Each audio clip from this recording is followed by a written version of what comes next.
Marriage in Africa was never just a private affair. It was never only about two people falling in love. In many communities, marriage was a duty, a responsibility, and a sacred bond between families. So the question is not simply whether African marriage is built on love. The deeper question is this: was love ever meant to be the foundation, or was it meant to grow after the bond was already made? Across the continent, marriage has long been understood as more than emotion. Families meet, elders advise, blessings are given.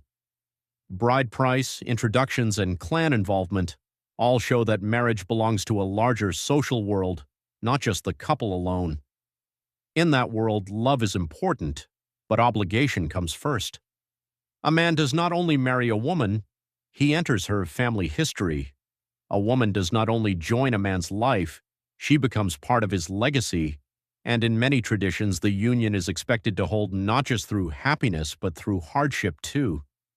This is why some people say African marriage is built on duty, not desire, because for generations, marriage was tied to survival, continuity, children, and the preservation of family lines. But that does not mean love was absent.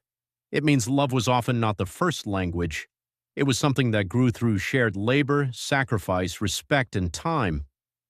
Today, many young Africans are asking different questions. Should marriage begin with love? Should a person choose freely, or should family expectations still lead the way? Can tradition and personal happiness live in the same home? And that is where the tension lives, because modern love says, choose who your heart wants, but tradition says, choose what your family, culture, and ancestors expect.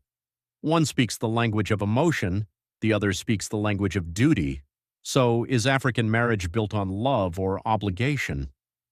The truth is, it has often been built on both. Obligation may build the door, but love must be what keeps people inside. And maybe that is the real story of African marriage, not love versus duty, but love growing inside duty until the two become one. What do you think? Is African marriage stronger when it begins with love or when it begins with responsibility?